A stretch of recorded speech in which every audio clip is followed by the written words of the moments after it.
오늘 저희들이 읽은 이 부분은 아들 압살롬이 반란을 일으켜서 예루살렘 성으로 진격해 오는데 다윗은 그 위세와 민심의 모반, 민심이 완전히 아들 압살롬에게로 돌아섰어요.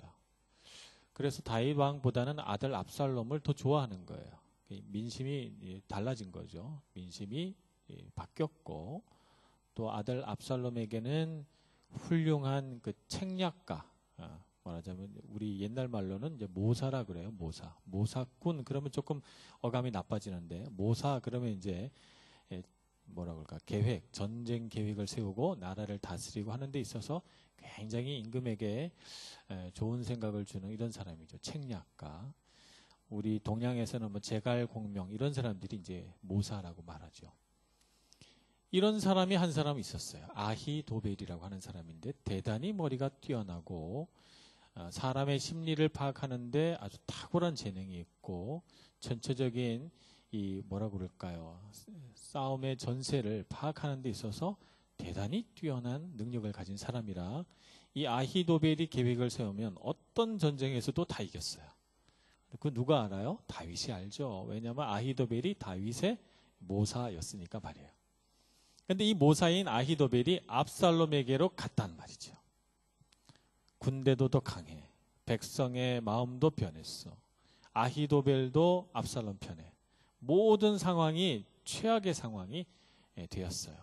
다행인 것은 예루살렘 성이 그래도 난공불락의 성이라서 웬만한 군사 가지고는 예루살렘 성 무너뜨리기 힘들어요. 그러니까 거기서 버티면 그래도 희망이 있을까 이렇게 생각이 드는데 놀랍게도 다윗은 예루살렘 성을 떠나기로 결정합니다. 여지껏 전쟁을 벌여서 예루살렘 성을 스스로 버리고 떠난 왕은 성경을 여러분 살펴보세요. 한 명도 없어요. 거의 모든 왕이 예루살렘 성에 마지막까지 문을 걸어 잠그고 항전을 했지 스스로 예루살렘 성을 버리고 떠난 왕은 성경에 다윗 왕밖에 없어요. 압살롬의 군대가 바로 턱 밑으로 추격해 왔기 때문에 아주 급하게 짐을 꾸려서 갑니다. 그런데 오늘 말씀을 보니까 두 가지 아주 이해하기 힘든 행동을 다윗이 하게 되는데 첫 번째는 이때라고 하는 블레셋 사람과 그의 용병들을 자기 고향으로 돌아가라 이렇게 말합니다. 가드 사람이라면 가드는 이제 블레셋 땅입니다. 그가 어찌된 일인지 모르지만 다윗이 블레셋 땅에 피난해서 살았었잖아요. 막 미친 척도 하고 막 침도 흘리고 그러면서 블레셋 땅에 살 때 아마 거기서 사귀었던 친구 같아요. 그래서 그의 가문 모두 그리고 그를 따르는 추종자들이 다 다윗이 이스라엘의 왕이 됐는데도 계속해서 남아있는 거예요. 이런 사람들을 이제 용병이라고 이렇게 부르지만 다윗의 용병은 보통 돈이나 어떤 뭐 영화를 추구해서 온 사람이라기보다는 이런 어떤 충성심과 의리 때문에 남아있는 사람이죠. 다윗이 예루살렘 성을 떠나니까 이때가 따라와요. 자기 부하들 한 600명을 데리고 말이죠. 굉장히 용감한 사람들이죠. 그러면 저 같으면 아이고 너무 고맙다. 넌 정말 의리 있구나. 남자는 의리지.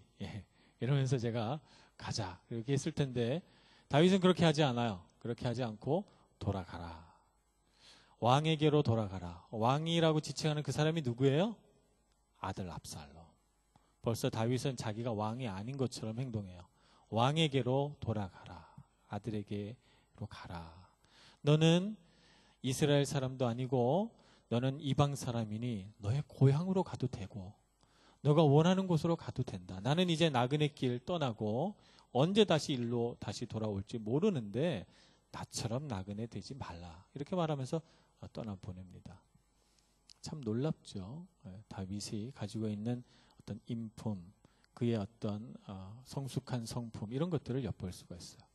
두 번째 사건은 제사장들이 어깨에다가 언약궤를 메고 나오는 거예요. 언약궤를 메고 나오니까 다윗이 깜짝 놀랍니다. 시키지도 않는 일을 막 한다는 거죠. 그러면서 당장 언약궤를 메고 성전으로 올라가라. 하나님이 만약 허락하신다면 내가 다시 여기로 돌아오거니와 하나님이 언약궤를 내 마음대로 짊어지고 이렇게 나갈 수 없다는 거예요. 지금 이 다윗의 말로 봐서는 지금 자기가 받고 있는 이 고난을 뭐로 보는 거예요? 하나님의 징계로 보는 거예요. 하나님의 징계로 보고 있고 자기 죄의 결과물로 보고 있기 때문에 언약궤를 메고 가느냐 안 메고 가느냐 이것이 자기의 어떤 승패와 연관도 있다고 생각하지는 않아요. 그렇게 생각하지 않고 하나님께서 용서하시느냐, 하나님께서 나를 불쌍히 여겨 주시느냐, 여기에 내 인생의 어떤 성공과 패배의 어떤 그 갈림길이 있지, 언약궤를 메고 나온다고 해서 나한테 유리할 거라고 생각하지 않는 거예요. 그래서 하나님을 임의로 조종하거나 하나님의 뜻을 어떻게 통제해 보려고 하는 시도를 다 내려놓습니다. 성경에 보면 전쟁터에 언약궤를 메고 나갔다가 아주 혼쭐이 나는 경우가 여러 번 나오죠.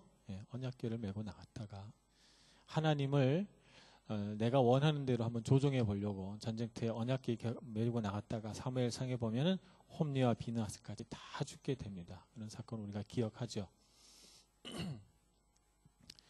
그래서 다윗이 보여준 이 태도를 보면서 참 다윗의 마음속에 하나님 앞에서 깨어진 마음, 겸손하고 낮아진 마음이 있구나 하는 것을 알게 돼요. 그렇게 하기 쉽지 않아요, 여러분.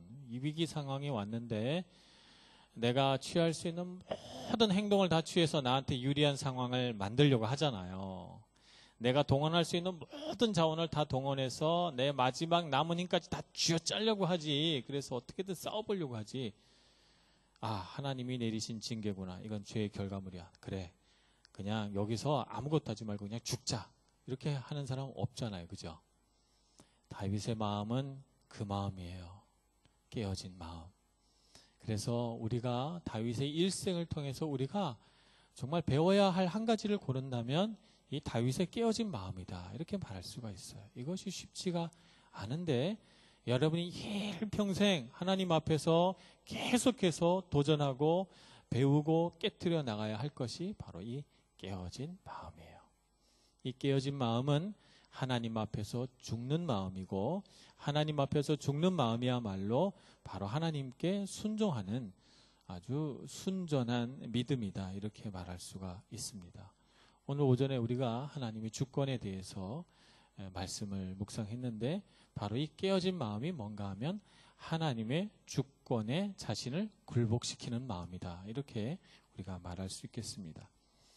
자, 이럴 때 재미난 것은 죄는 우리를 계속해서 정죄하고 참소한다는 사실을 알아야 돼요. 고난당하는 사람에게는 이 두 가지 어려움이 있는데요. 하나는 우리가 잘못한 그 죄의 문제가 계속해서 우리를 참소한다는 거예요. 참소는 뭐냐? 고발한다는 거죠. 계속해서 고발하고 그래, 너 때문이야. 너가 잘못한 거야. 너 때문에 벌어진 일들을 봐. 너는 정말 나쁜 애야. 라고 말하면서 계속해서 우리를 참소하고 고발해요. 그래서 우리를 정죄합니다. 막 너무 힘들어요. 힘드니까 우리 어떻게 해요? 내 잘못 아니에요. 나만 잘못한 거 아니에요.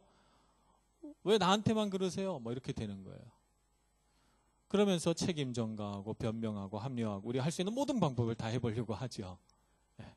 죄가 우리를 고발해요. 고발하는 것이 하나고, 두 번째는 죄가 막 우리를 고발하면서 넌 나쁜 애야 라고 말하는 그 순간에 하나님 정말 제가 나쁜 애 맞아요. 하나님 전 어떻게 하면 좋아요? 저를 도와주세요 라고 깨어진 마음으로 서야 된다는 거죠. 이것이 우리가 직면하게 되는 죄 가운데서 우리가 직면하게 되는 두 가지 어려움이에요. 그래서 우리는 인생의 참 진리와 용기 있는 행동과 믿음을 언제 배울 수 있냐면 우리가 죄를 지어 참소당하고 세상에서 실패하고 마음이 너무너무 괴로워서 땅바닥으로 떨어질 때 우리는 가장 가치롭고 아름다운 것을 배우게 됩니다. 하나는 이 죄가 참소하는 것을 막아주시는 그리스도의 십자가를 거기서 보게 되고, 또 그로 인하여서 내 마음 가운데 깨어지고 부서진 마음으로 다시 서게 되는 우리 안에 내적인 충만함을 얻게 돼요. 이 두 가지를 얻게 돼요. 그래서 여러분이 이 두 가지의 아주 깊은 은혜와 진리를 우리 젊은 시절부터 누릴 수 있기를 축원합니다. 죄가 계속해서 우리를 공격해요. 넌 나쁜 애라고 말하고. 그래서 이렇게 해서 하나님 안에서 맞습니다 주님 저는 죄인입니다 이렇게 말하는 것과 하나님 앞에 서지 않고 그냥 나 혼자 정말 나는 나쁜 애야. 나 같은 애는 그냥 콱 죽어버려야 돼 라고 말하는 것과는 엄청난 차이가 있다는 걸 여러분 아시죠? 하나님 앞에서 하나님 저는 죄인입니다 라고 말하는 건 깨어진 마음이고 난 나쁜 애야. 나 같은 건 쓸모없어. 그냥 콱 죽어버려야 돼 라고 하는 건 자존감이 낮다 이렇게 말합니다. 그래서 많은 사람들이 사실은 전자를 택해야 되는데 후자를 택해요. 그래서 자기가 막 나쁘대요. 이건 뭐예요? 이것은 사탄이 하는 거짓말에 속는 거예요. 사탄이 하는 거짓말에 속는 거죠. 사탄이 계속해서 우리를 참소하면서 우리를 지으시고 우리를 택하시고 우리에게 말할 수 없는 은혜와 사랑을 주시는 그 하나님의 손길을 거절하도록 만들잖아요. 우리에게. 그것을 못 보게 하잖아요. 거짓말이죠. 우리가 죄인이라는 건 하나님도 아시고 사탄도 알고 나도 알아요. 그런데 이 죄인을 하나님께서 미워하시나요? 아니에요. 죄인인 줄 뻔히 알면서 사랑하시잖아요. 너무 사랑하셔서 예수 그리스도 자신의 아들도 아끼지 않으시고 주셨잖아요. 그분의 목숨을요. 그랬으니 사탄이 하는 말은 거짓말이죠. 반쪽만 말한 거죠. 반만 말한 거예요. 근데 그게 맞다고 우리에게 자꾸 말해주는 거예요. 그래서 그걸 받아들여서 그래 난 쓸모없어. 나 같은 인간 죽어도 아무도 모를 거야 라고 생각하면서 높은 데서 이렇게 막 스스로 자기 연민 속에서 막 이러고 약을 먹고 죽을까 뭐 이렇게 굉장히 어리석은 거예요. 굉장히 어리석은 거. 우리 젊은 시절에 많은 사람들이 우울증과 이런 자기 파괴적인 낮은 자존감 때문에 자기 스스로를 연민하고 자기의 연약감 때문에 괴로워하고 인간관계 실패 속에서 막 몸부림치고 그러면서 자기 혼자 싸우니까 거기에는 밑바닥이 없어요. 거기에는 밑바닥이 없어요. 밑바닥이 없는 곳으로 추락하는 거니까 우리 전에 이문열 씨가 썼던가요? 추락하는 것은 날개가 없다라는 소설이 있었는데 여러분 시대 소설은 아니네. 제가 이런 얘기를 하면 자꾸 나이 먹은 게 증명이 되기 때문에 하지 말아야 되는데 아이고, 또 실수를 해버렸네. 하여튼 바닥이 없어요. 이런 건 죄지요.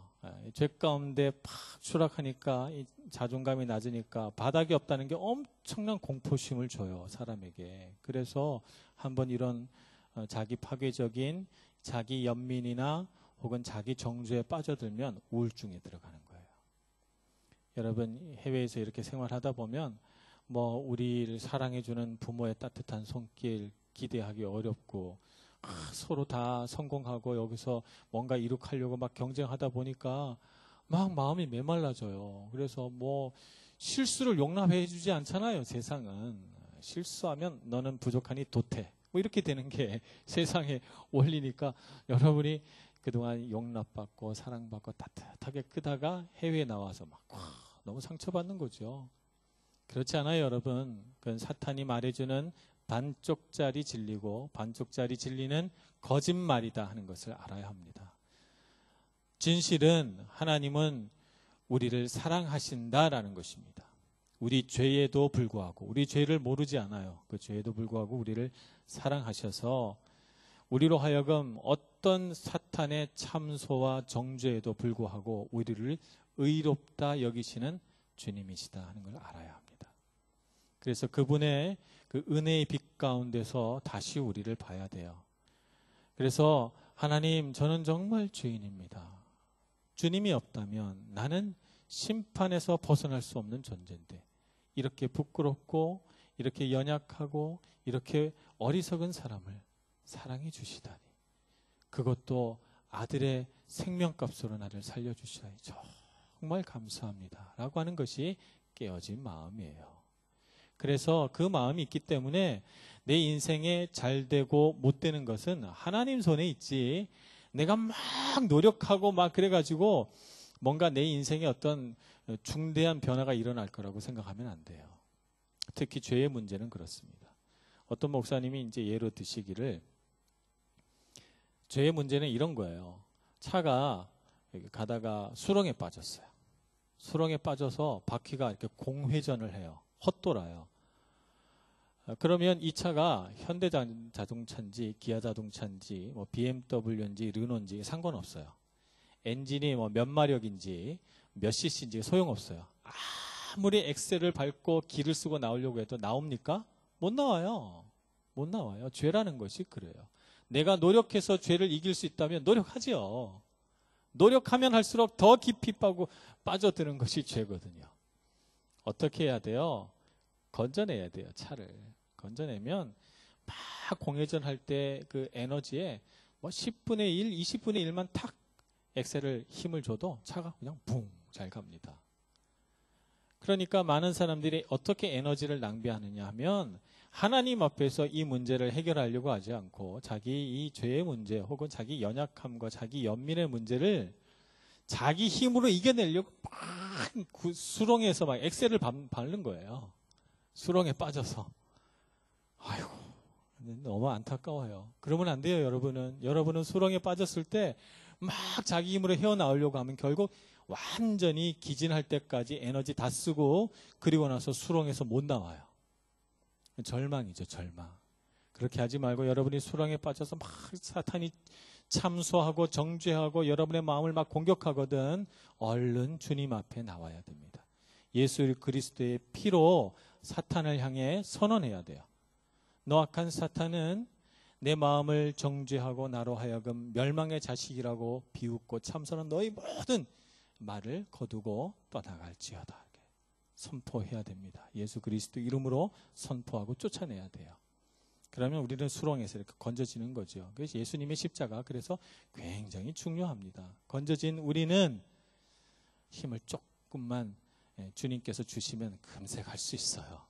얼마든지 잘 살 수 있어요. 여러분의 삶에 에너지가 주님으로부터 오기를 소원합니다.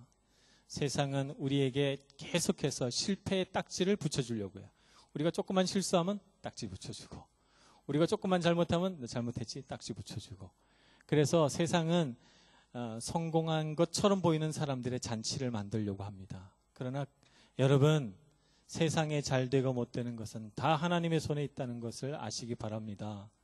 세상 사람들이 자랑하는 그 자랑에 속지 마세요.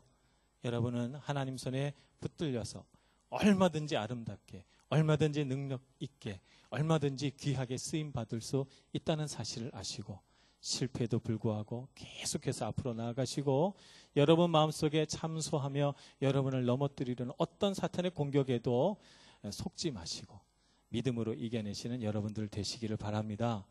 그럴 때 다윗처럼 위기 가운데서 지혜로운 결단을 내릴 수가 있어요. 이때야 가거라. 나 쫓아오지 않아도 돼. 이렇게 말했거든요. 그러면 왜 사람이 더 가고 싶잖아요.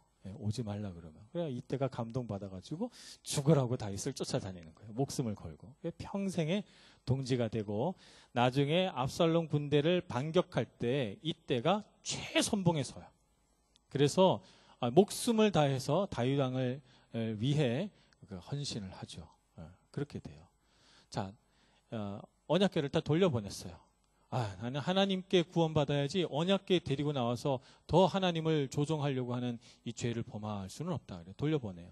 그래서 결국 이 제사장들이 압살롬이 무슨 생각을 하는지 아히도벨이 무슨 계략을 꾸미고 있는지 그 정보를 다 알려주죠. 이 제사장의 두 아들들이 말이에요. 그래서 다윗은 예루살렘 성에서 도망쳐 왔는데 빈들에서 모든 것을 알고 역정보를 흘려서 이 압살롬의 계략을 무효화시킵니다. 그래서 아히도벨은 자기의 계략이 무효가 되는 것을 보면서 전쟁도 벌이기 전에 스스로 목을 매 자살해버려요. 이제는 압살롬에게 소망이 없구나 이렇게 생각하고 말이죠. 그렇게 해서 예루살렘 성을 차지하고 백성들의 민심을 얻고 군대도 가지고 그렇게 능력 많았던 압살롬이 결국 그 우세한 전력에도 불구하고 실패하게 되는 것이죠. 우리 인생의 비밀이 여기에 있어요, 여러분. 인생은 우리가 머리로 생각하는 것처럼 되지 않는다는 걸 아셔야 돼요. 우리 인간적인 꾀와 인간적인 지혜를 내려놓고 하나님이 주시는 능력으로 깨어진 마음으로 담대하게 하나님의 능력을 가지고 살아가시는 여러분 되시길 바랍니다. 그래서 지혜로운 자 되어서 하나님의 길을 잘 분별할 수 있는 다윗과 같은 용사가 되시기를 간절히 축원합니다. 기도하겠습니다. 은혜가 많으신 하나님, 우리에게도 다윗의 마음을 주시옵소서. 깨어진 마음으로 하나님 앞에 서게 해주시고 하나님의 주권을 알고 하나님의 그 주권 아래에 있는 능력을 알고 그래서 주님을 바라보고 주님의 인도하심을 간절히 간구하며 믿음의 길, 또 하나님을 소망하는 길, 주님을 따르는 순종의 길을 걸어가도록 인도하여 주시옵소서. 예수님의 이름으로 기도합니다. 아멘.